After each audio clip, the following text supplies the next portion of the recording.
click record. All right. Welcome, everybody. Thank you so much for being here.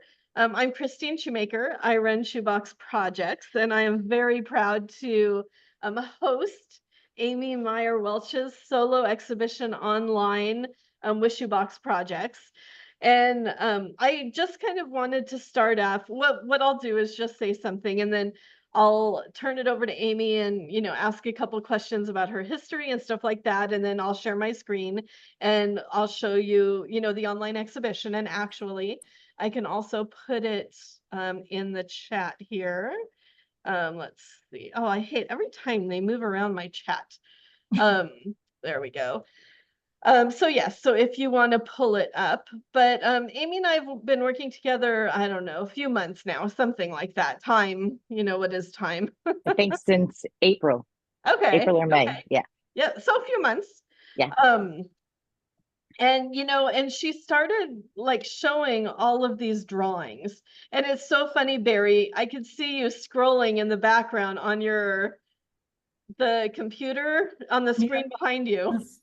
On my tablet. Yeah. Oh, my art. Yeah. Yeah. No, she she was showing like, we met a couple times for one-on-one sessions, and she would like pull out just all of these drawings. I have hundreds of these, and and this is what I do is I draw. And so that's where the title of the show came from. I draw, because she definitely draws. And we talked about like, I wanted to do the show because I wanted to show her the breadth of her work and the the amazingness of her work, and coming together, like the illustrative quality, she's telling a story even though she may not see it. But it's like somebody from the outside looking in and seeing all of the work together, just kind of the story that she's creating about her history, her where she works, how she sees life. And so, I wanted to bring a lot of the work together. And we did, I curated it. I chose from, I don't know, 140. Okay, 140 drawings to what is left. And she's like, I'm surprised you chose that, or I'm surprised you didn't choose this, or, and it's like, I wanted to stick with kind of a theme. And so there is a method to my madness when I put it all together, which I think is really cool anyway. But before I share the screen, and we don't have to talk about each one because there's kind of several themes going on. There are a lot of groups of people, or people hidden amongst nature, or like just faces and heads in the crowd, and even faces or heads with no faces. And so there's a lot of psychological stuff that I know Amy's working through. And I know it has to do with like previous jobs and stuff like that. So, trust me, when I worked in an emergency room, for me, it was all stickies all the time. So I get it. But, yeah, I just wanted her to be able to see, all of the work that she's created and how important it is, and how much she just needs to keep going, keep doing, keep creating. And and this will, be a show in person one day. So, with that, Amy, do you want to go ahead and kind of talk about like who you are as an artist, your dreams, your ambitions, your Sure. how you started drawing? Absolutely. So it's funny.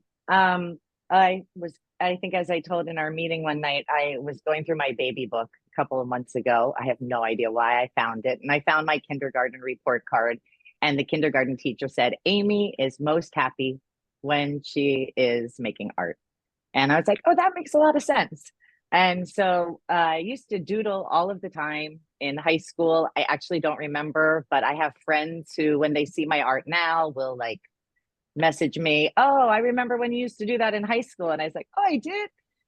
But when I really remember my art starting was when I was in graduate school in literature, and I needed something to offset the constant reading and writing. And I started drawing just all the time, and I was doing pattern art, which is really one thing that really motivates me, are colors and patterns. And the colors and patterns that I did during graduate school kind of is what created the patterns in the people. So I loved drawing circles. So it was kind of a natural transition from drawing circles to putting something inside the circles, which were faces.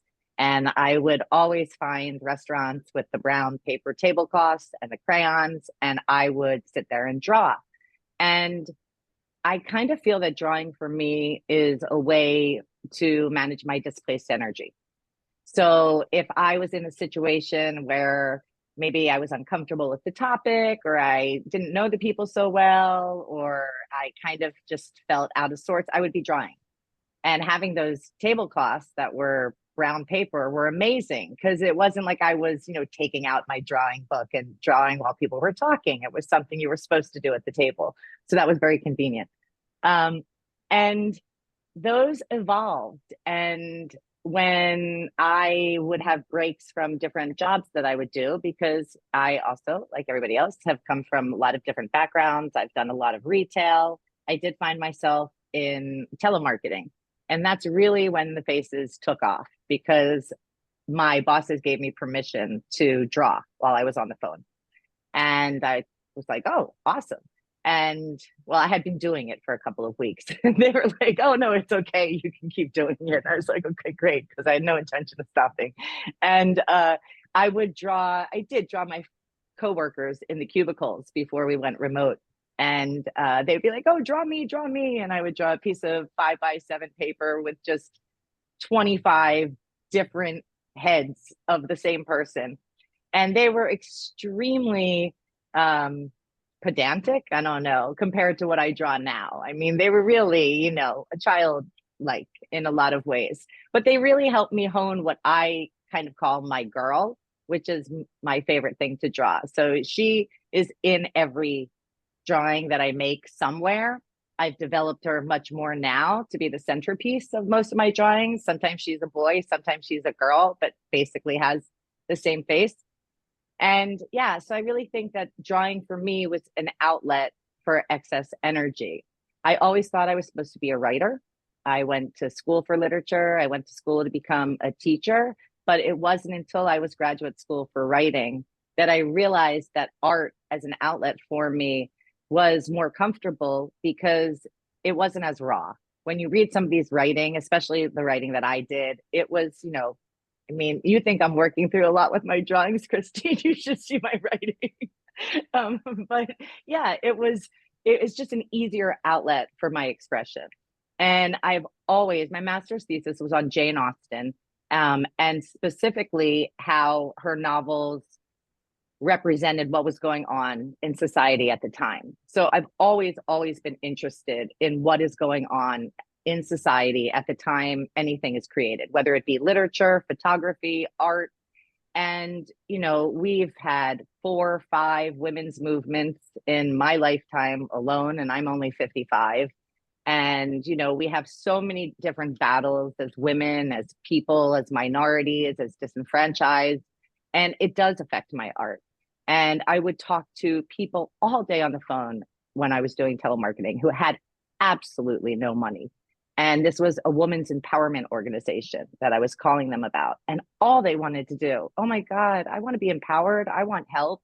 And, it was a financial thing. If they couldn't pay, they couldn't play. And it, for me, went against everything that I believe in about society and humanity in general. So the agony that I felt in talking to the people would absolutely came out on the paper, which is why everyone was crowded together and there wasn't any space between them. And it was just kind of a conglomeration of emotion that was shown through each of the different faces and figures. And so, yeah, and then I've always been interested. My parents and my grandparents had amazing art in their house. My dad had a Picasso print that I think he still owns, that has affected me completely. It was the profile of a man with a cigarette in his mouth with a striped shirt. And I think that when I started drawing people, unconsciously, that was my role model for it. And my grandfather used to do life-size needle points of masterwork. And he did Vasarely, he'd do Wittgenstein, he did Picasso. My dad had a Frank Stella in the house that his brother did with Frank Stella. That was a rectangular pattern piece. And I know for sure that when I started pattern art, that's absolutely where I got it from, because it was the exact type of pattern art I was doing. It wasn't until I went home one time and realized, oh, that's what I'm doing, that I realized where it came from. So I was definitely affected a lot by the art in my house. But so I love to do pattern because I saw a lot of pattern stuff. I love to do geometrics because I saw a lot of geometric stuff. And now I've kind of gotten to the point where I'm taking my people and I'm joining those mediums with it, or those ideas with them, to kind of create what I kind of feel is where I should be artistically right now. I love that. Okay. No, that was like, far and above and beyond like anything we've talked about. So no, I absolutely love that. And I do love how, the work is psychological. I mean, it's, in many different ways. And also, I mean, as artists, our work is us. Our work is about us. And so like every person that you draw is you, coming out somehow. And so, I mean, we know through art therapy and through all of that, that's just what happens. But, and through intuitive art, Right. it's just, it comes out that way. And so, even the pattern and design somehow, is part of that. And really fast, you reminded me that my mom used to needlepoint like Norman Rockwell and, famous art. And she also used to do ceramics. And I brought that up to her and I'm like, I was really influenced by that. She's like, but I'm not an artist. And it's like, oh my gosh. I have some needle pointed pillows of my mom's, and she passed away in 97. And I don't think she would have considered herself an artist. And they're beautiful. They're flower pillowcases, with velvet backgrounds. They're lovely. So yeah, we had that conversation in group one time about what makes an artist. And I think it's whether or not you want to believe you are, almost. I mean, everybody has something artistic, even though my sister Jody, who's on the call, will say she has no artistic ability. She's one of the best writers. And writing is an art. So, absolutely. But one of the things I loved in one of our private conversations is when you told me my girl was me, because it is. And we were talking about our avatars. So she's kind of like my own home-drawn avatar of what I do. And, psychologically, the neurographic art that I learned, I never even heard about it. I learned about it at the beginning of this year. And, the process of scribbling and then rounding the lines. And then, it's very emotional. You're supposed to go into it with a prompt. You're supposed to, kind of treat it like therapy. I've done that little part of it, but I just love the whole like drawing lines and rounding them. It's like taking the sharpness out of life, but still keeping kind of the emotion of the sharpness in the drawings. I mean, I'm so obsessed with it now. I don't know what I would have done if I hadn't have found the neurographic art. So it's amazing, and it's important for me, especially to be in Shoebox and January Arts next month, because everything that I do with you all, I learn something more about myself. I learn something about my art, and I also learn how, advice from other people, how to do things, because I never went to art school, that I wouldn't otherwise know how to do, what mediums I should use, what I should try, the support group, everything everybody tells me is so wonderful, that it's really given me much more confidence in what I'm doing. Yay. Well, and I went to art school and there's so much that I don't know how to do. I do not know about oil and linseed, or, like oil paint and, linseed, or, I mean, because I've never tried oil paint and I don't want to, because, I started with acrylic and that was it. It's like, I'm not a realistic artist, I took figure drawing, but, so it's like sometimes we latch on to something and that's it. We take off with that and that's what's meant to be. And so you don't even, have to worry about what else is out there unless you want to, Yeah, unless you want to try things. But, and you ask the questions, hey, how do you do this? And, I do ask the yeah, questions for sure. we're always asking the questions and we're always exploring and experimenting, and that's what artists do also. But then we go back to what we know, and and sometimes we're just drawn to that. And you definitely are, literally. Yeah. Well, it's interesting. I think, I've been having a struggle, especially this year. What am I supposed to be doing? What direction is my art supposed to be going in? And, Christine, you really helped me figure that out. I mean, in some way, it's got to always be the people, whether it's the people in geometric, whether it's the people in abstract, whether it's a small person in the middle of something that has nothing to do with people. It's my signature. It's become what people know my art by. It seems to me to be the most relatable aspect of my art.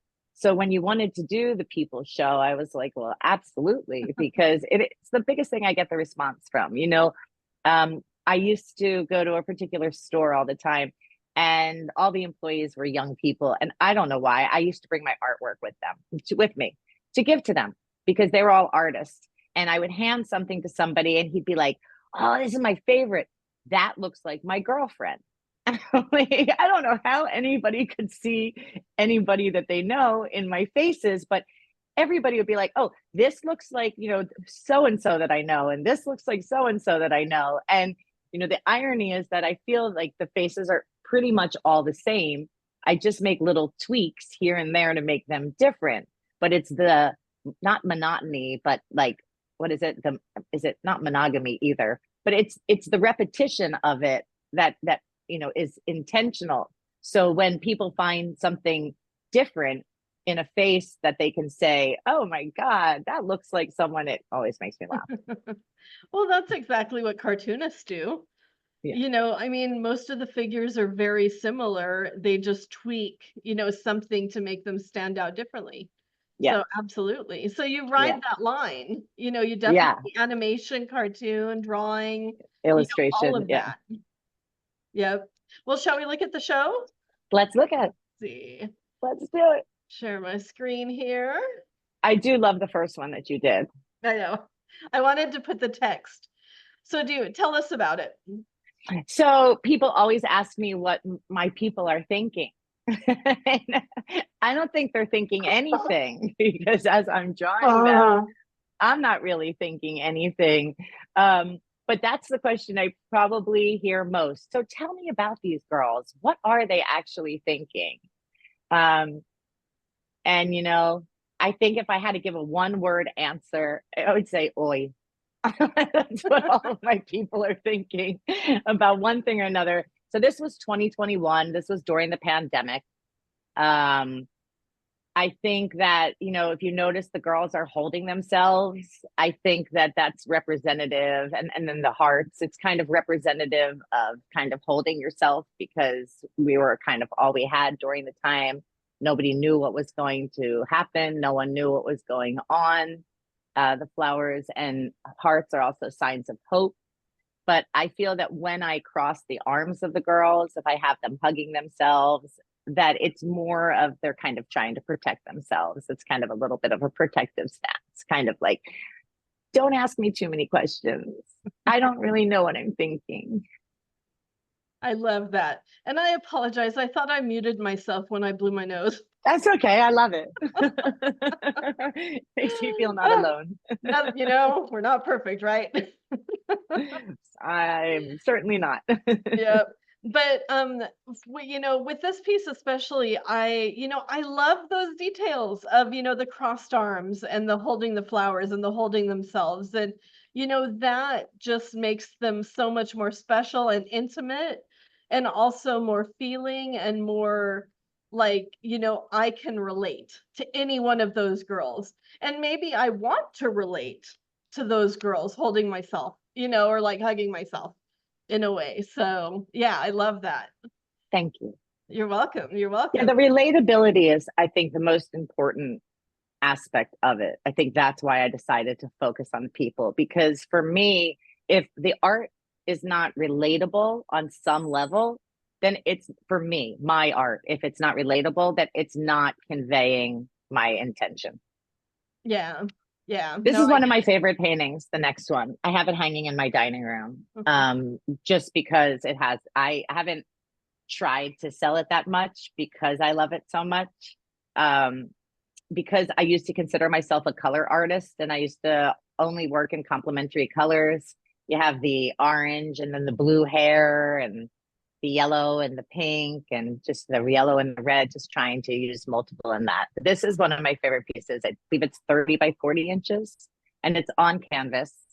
And when I do a canvas like this, believe it or not, it isn't as structured as you think it would be. Sometimes I would go and just draw just circles for the heads straight across.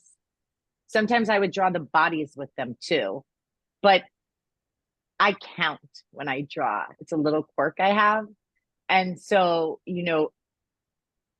I count, but I don't count all the way through. So I think there's something like 285 people on there.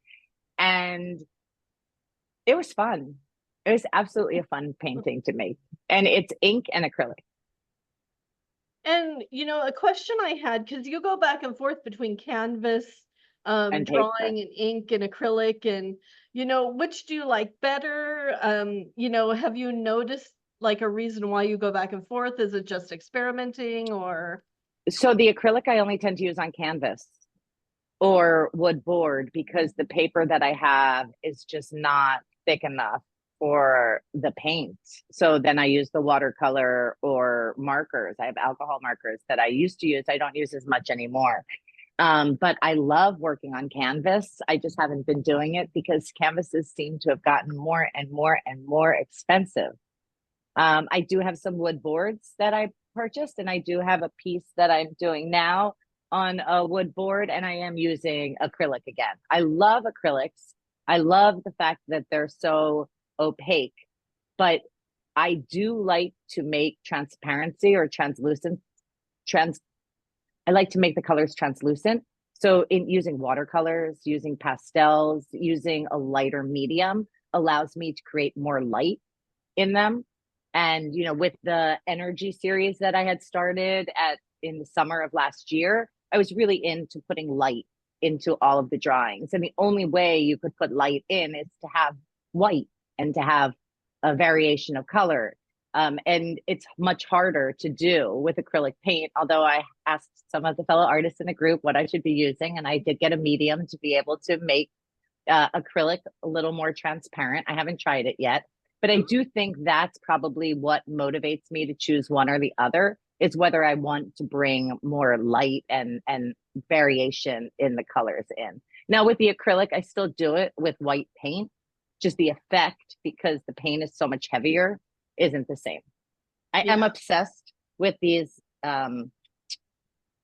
watercolor markers called Zig. They're clean color, and you can dip them in water and get a lighter shade and then into darker. You tend to have to dip them more frequently, but it's a little easier, like on the go, to use than a little paint palette. Oh, cool. Yeah. Let's see. But that's called everyday people, because even though I don't color the skin, for me, there is a variety of ethnicity in the photo. In all of my people, I try not to make people look homogenous. I try not to make everybody look white or everybody look this or everybody look that. And it's really important for me to play with the idea of what we see as stereotypes. So when people like assume you're going to look this way if you're this, you're going to look this way if you're that, what I try to do is take all of that out of the people and just put the features in, and whatever you see due to that is part of your conditioning, not part of what I've put on the paper. So that's one reason that I tend to leave the faces unpainted. I love that. And then I'm not going to stop at each one because Oh, there's, you don't want to do FU? I know. That's what they're all giving the middle finger somewhere in the drawing. That would have meant I was in a bad mood. You know, our art reflects our everyday, right? Absolutely. What's going on in the world, and I love Absolutely. the And then upside the down. one, I love the upside down people. yeah, oh yes, that's always so. I love to play with that because again, it is about pattern, it is about distortion, it is about kind of playing with depth. And I try to use pop art and I try to use pop surrealism. I don't know if it always works, but if you ever do see me do something like this, one girl with the completely black face, it's probably because I didn't like the way her face looked. And so I you're not just supposed to tell us that. It's on purpose. oh, absolutely. Yeah. So, but ultimately, what it does is it reflects the mood. So I was getting to a better point than that, Christine. It reflects the mood. So, you know, they're all saying F you, and you've got this one face that's just blacked out that you can't see because that, which is the ultimate F you kind of, right? You know, you can't see me, I'm gone. Yeah. Yep, absolutely. And then the groups of, I love like the people hiding in the background, and are they shirts with people on them? No, the people are like tucked in their pants. Oh, okay. It's like people on people, behind people, on top of people. Yeah. That would have been a cute idea though, people shirts. I know, totally, totally. Maybe one of your next ones. I'm gonna actually hopefully make some people shirts. I'll Oh, let you know as soon. yes. Yeah, you can make the shirts where it looks like the people are tucked in the pants. Okay, that would be hysterical, and I should I do know. that. What did Monica write? Um, How do you say that? Peopleception instead of person. Peopleception, yeah. Yeah, exactly. And then more people, and I love the red background. Yeah, that's gouache. That's one of my favorite mediums to use because of how opaque it is.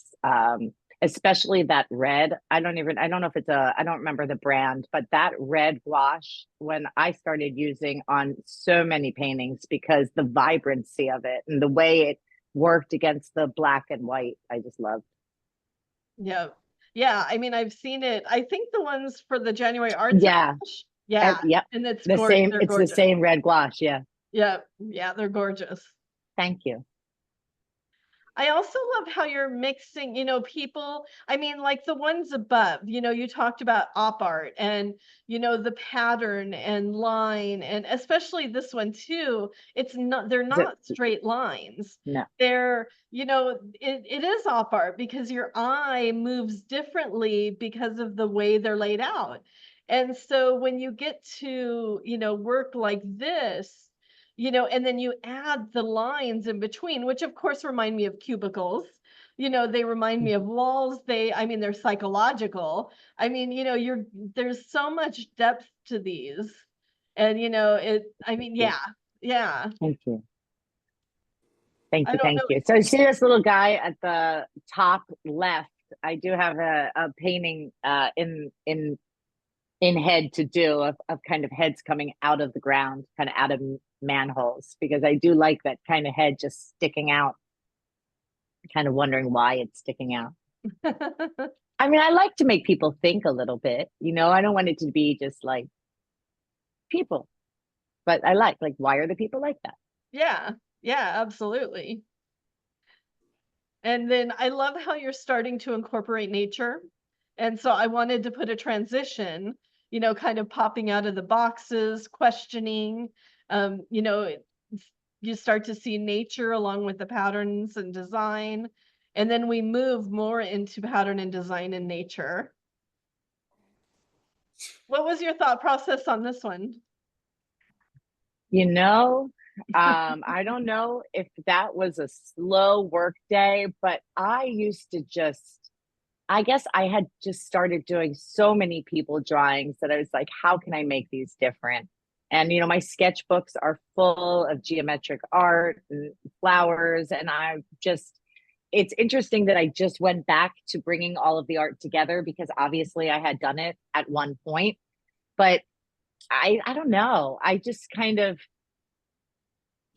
wanted the people to be part of something greater than just the page, if that makes any sense. Yeah. Yeah. I love that. I love that. Bless you, Dad. you. I know that sneeze anywhere. It's like me blowing my nose too. And then nature is starting to take over. Yes. And then you bring in all of a sudden the single figures. Tell us about these. So, I am a meditation instructor and I became a Reiki practitioner last summer, and I have a huge fondness for crystals and minerals. And this is actually inspired by I'm going to say it wrong. It's bitroidal or botroidal crystal. So, again, with the op art, I think it looks like a profile of a man. And I think I probably started drawing her and was like, I want to draw circles instead. And so I just started drawing circles around her. And then when I see something in my own head forming, then I kind of try to work it out more. So to me, it looks like she's kind of stuck in this kind of surreal type bubblehead.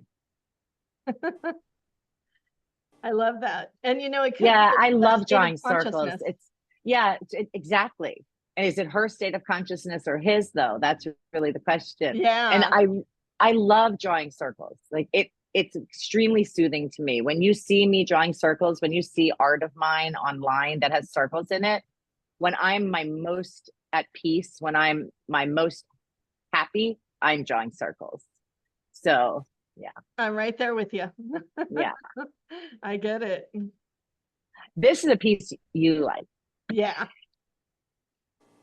And you don't? It's not my favorite, only because I'm very critical of their faces. I do like the design around it. Again, that's a design you'll find all over my sketchbook. So I've just decided to try it with people and see what it looks like. I mean, I like their blue hair and everything, but yeah. No, I don't dislike any of them. Well, we're our own worst critic, right? Yeah, and I mean, certainly looking at it like this, I can appreciate the depth of it more. I'm enjoying it again. It's something I haven't looked at in a while. Yeah, I like it because they're kind of floating and as their own type of matrix. Yeah, yeah. Like whirlpool matrix. I love like the braided feel rope. Yeah, it's like a dreamland. It could be, there's so many layers to it. Absolutely. Monica said she likes the blue hair. Yeah. No idea why she would like the blue hair. You have blue hair in a lot of these. Yeah, blue and green are my favorite colors. So any shades of blue, any shades of green, I am drawn to first to use in my art. Yeah. So this is one, and I think this is one that's from when I was doing the telemarketing job. So that's why I think that's the date on it. I can't read it. That's why she's kind of standing there alone, but in a mass of other people. Yeah, I like that. Kind of looking around.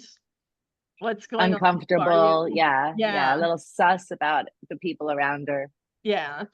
You say a lot with very little. It's, which is powerful. Thank you.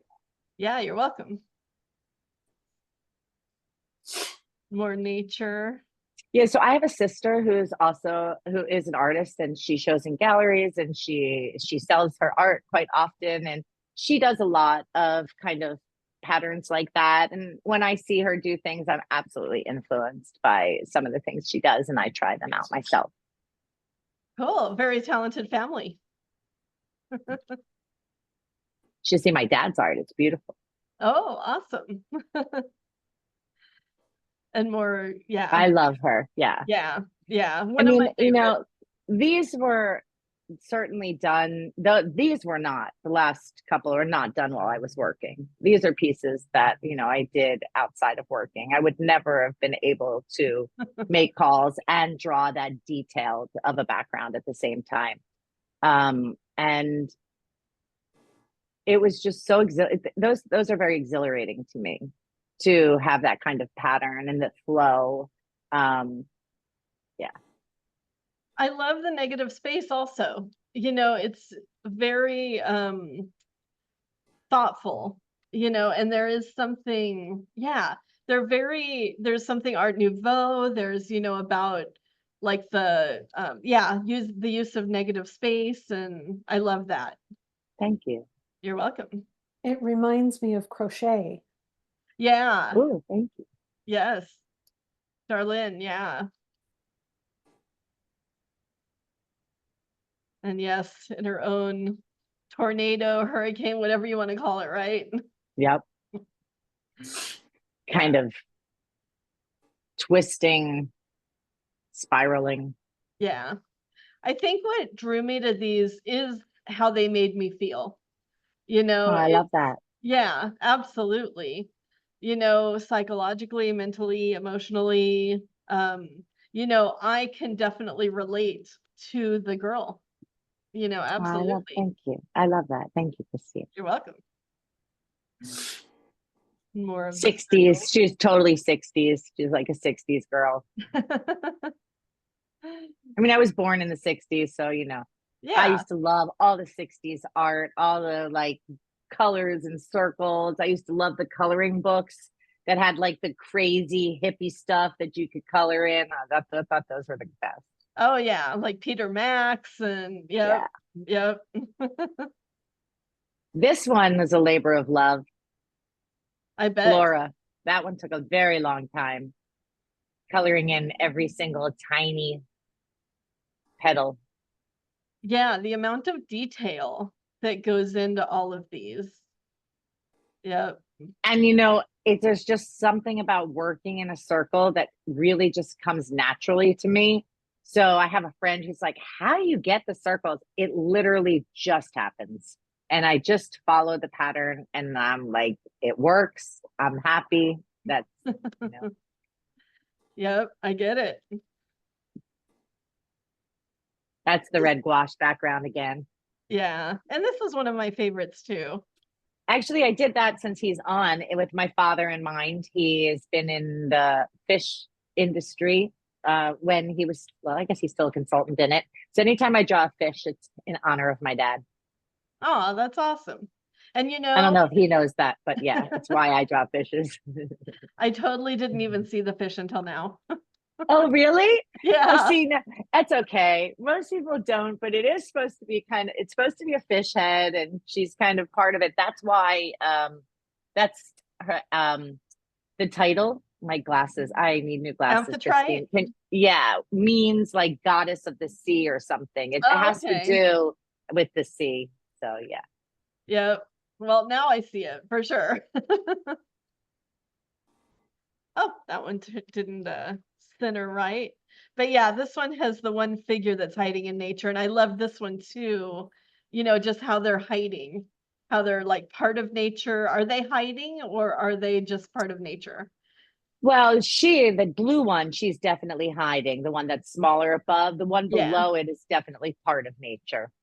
Because if you see, she's kind of like holding the trees too. So she's kind of blending in. She's maybe becoming a tree. She may have taken some branches. Kind of depends on how you want to interpret it.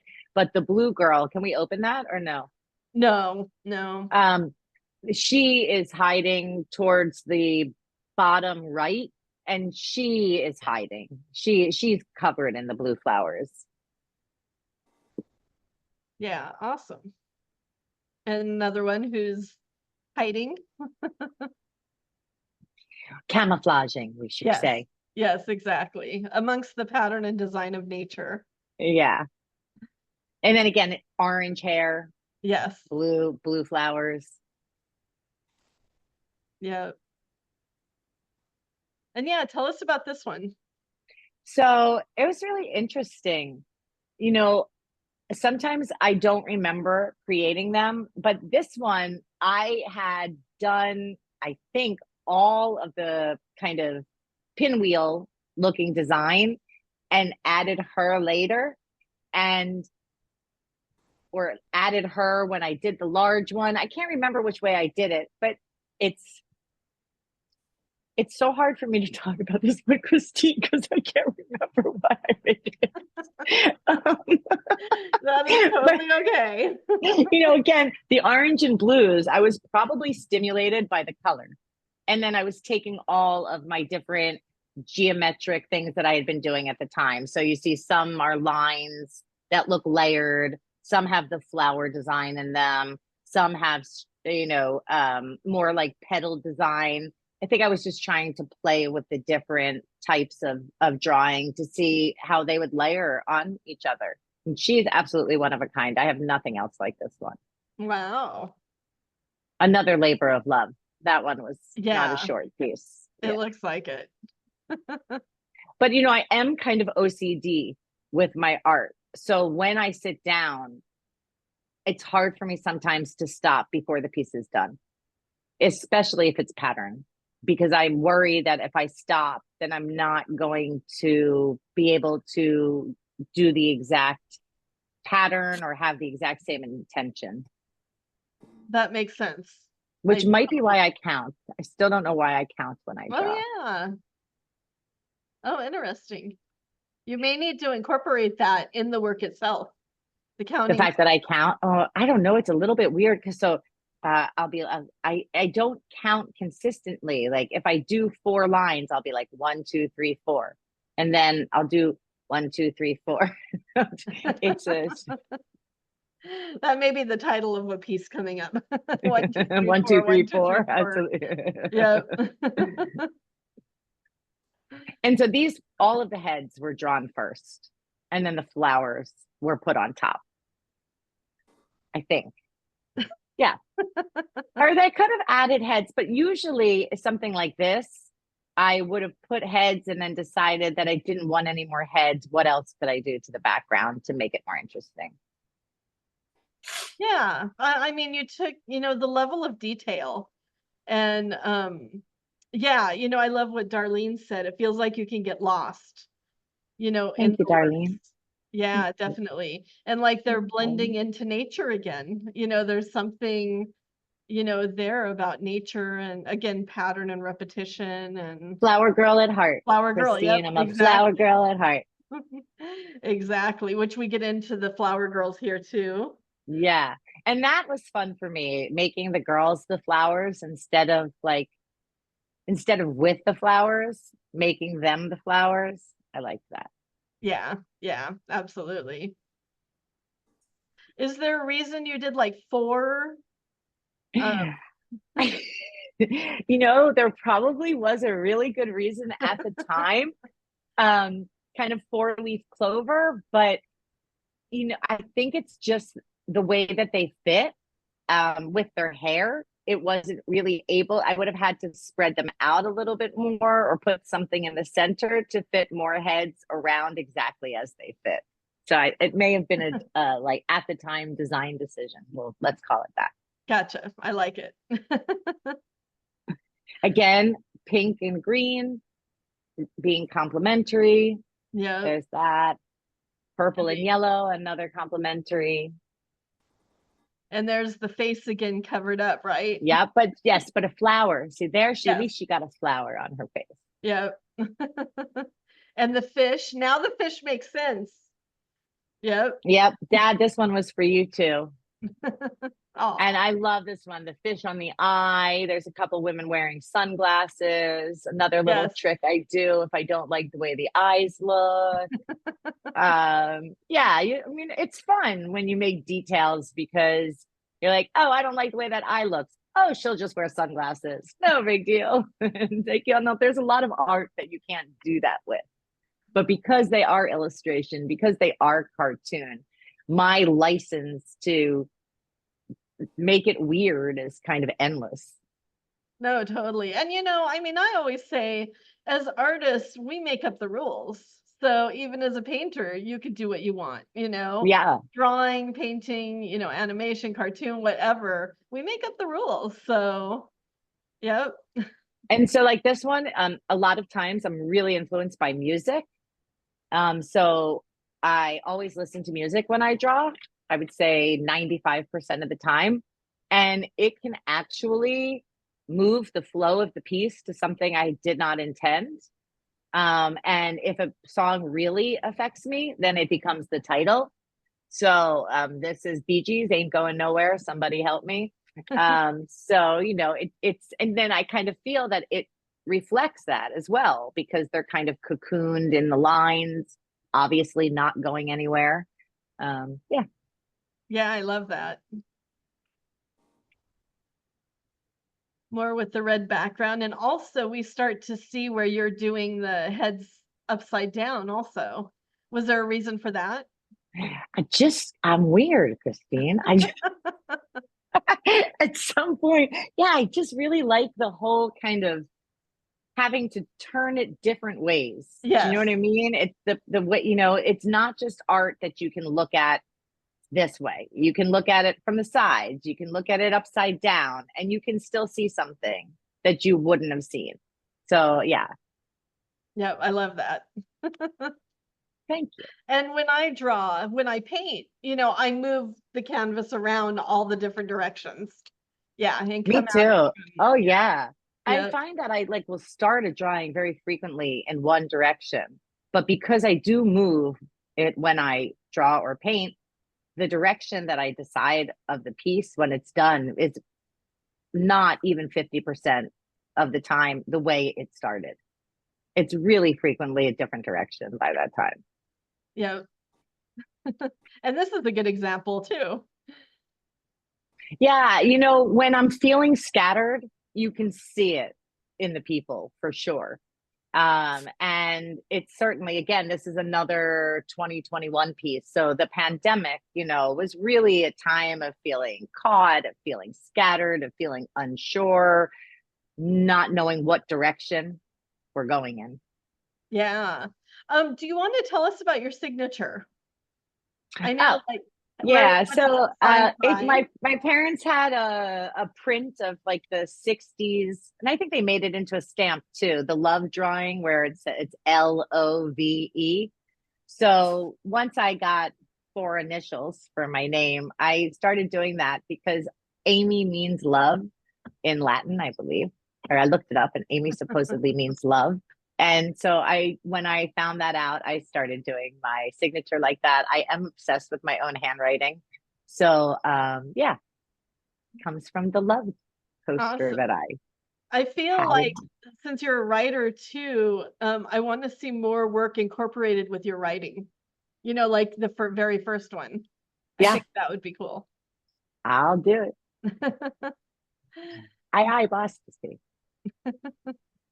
And I also love how, the line work, you're using different, different inks, different pens, different, Yeah, that a lot of times depends on the type of paper too. Like I'll use a thicker line on heavier paper. I'll use a thinner line on thinner paper sometimes. Sometimes it has to just do with whatever pen is at hand.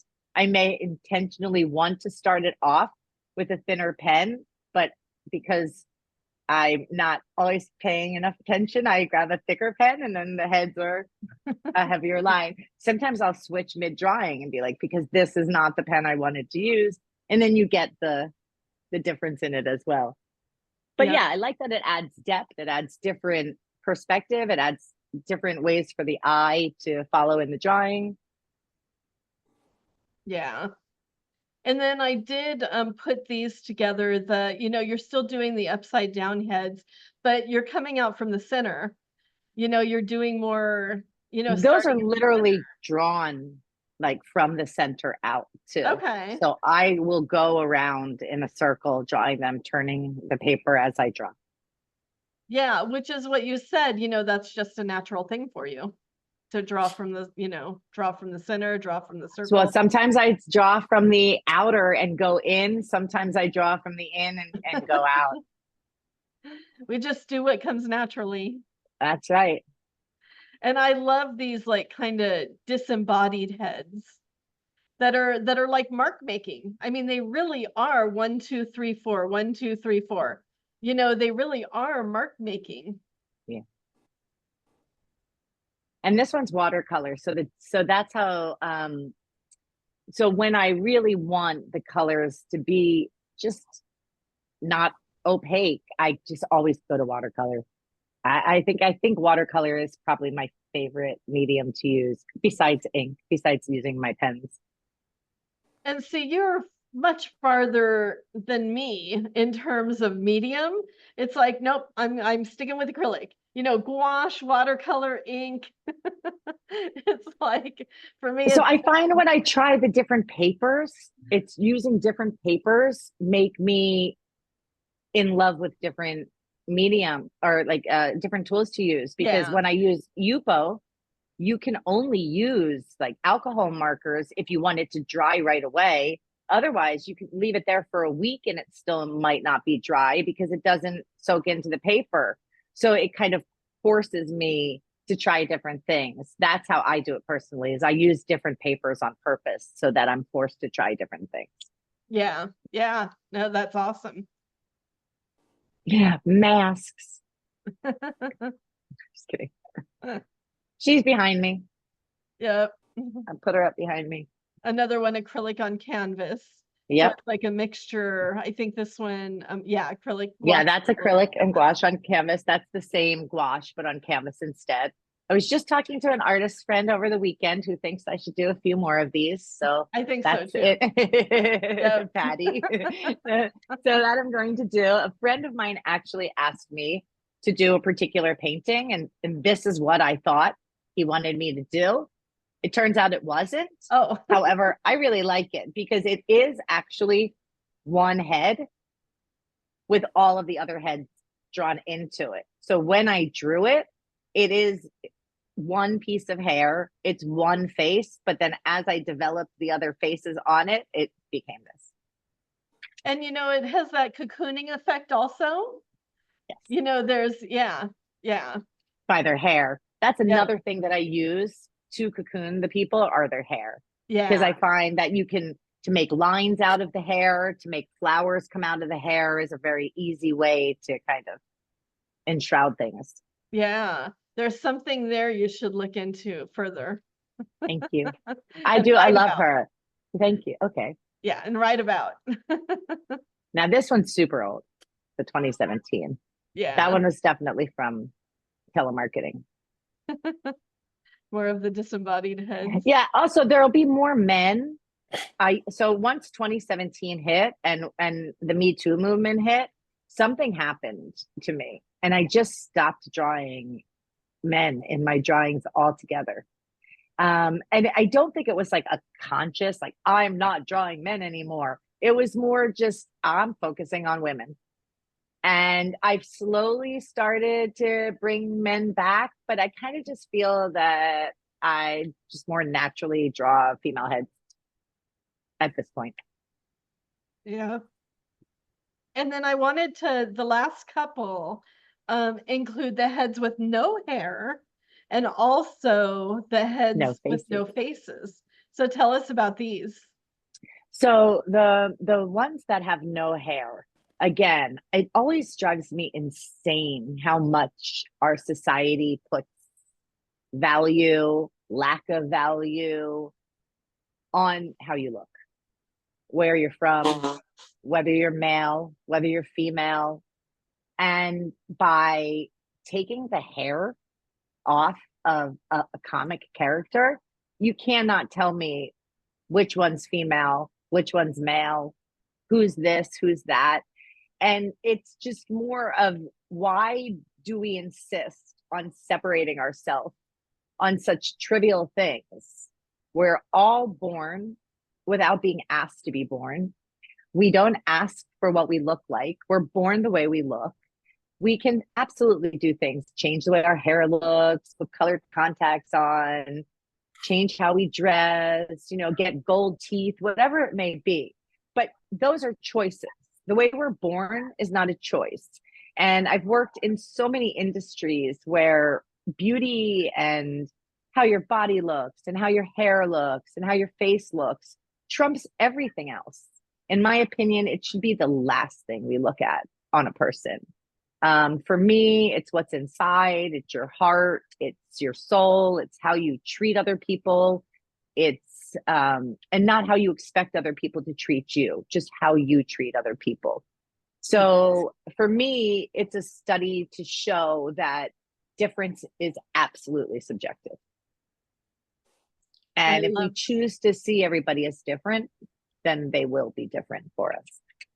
Yep, exactly. And I mean, this was early on too. This was 2017. Yeah. So was there, I'm of course like the Me Too movement, and you were working as a telemarketer. So, And at a woman's organization. And, well, yeah, so it all played a woman's organization. Yeah. Yeah. So and it's also an empowerment thing. I don't know if I told you the quote. There's a famous quote: a woman who cuts her hair changes the world. Yes. So, there's some kind of like empowerment to just to being bald, and again, it's to show that it really is to show that difference is subjective. Am I different because I have long hair? Am I different because I shave my hair off? Am I truly different because I'm a woman or a man? Where are these differences? Who determined them? I didn't. I mean, I wasn't the one who made the rules. Who made these rules, and why are we so okay with following them? Good question. Yep. If you find out the answer, let me know. Yeah, you too. So, faceless people, lack of power.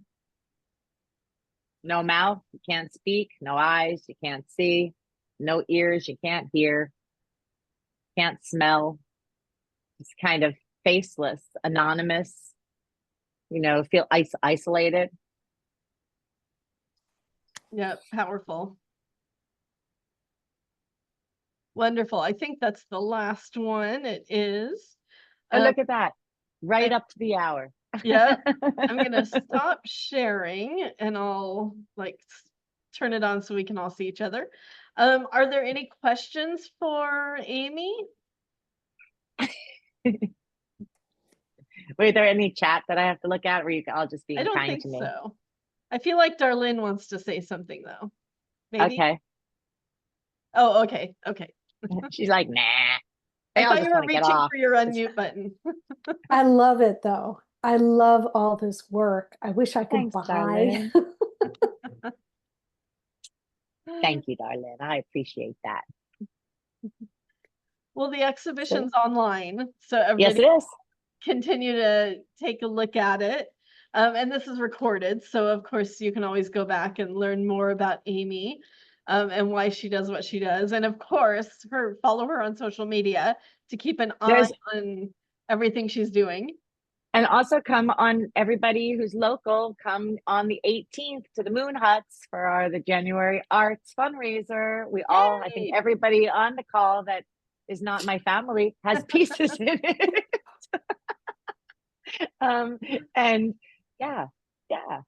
Well, thank you, Amy. I mean, it's, Thank you, Christine, for your bravery, for sharing yourself, and I mean, as artists, that's what we do. And being an artist is a brave thing. So putting ourselves out there in the way that we do, and you do it beautifully. So thank you. Thank you, Christine. Thank You're you welcome. very much. You're welcome. I don't know if I'd be so brave without you. So I'm very tremendously grateful. Well, you're welcome. And thank you all for coming on. I appreciate it. Thank you for being here. All right, everybody, have a great night, and we'll see you soon. Book club. Tomorrow, yeah. Tomorrow. Book club. Thank you, Jody, Henry, Dad, Ryan. Thank y'all. Thank you for being all here. you lovelies. See you tomorrow, some of you, all you.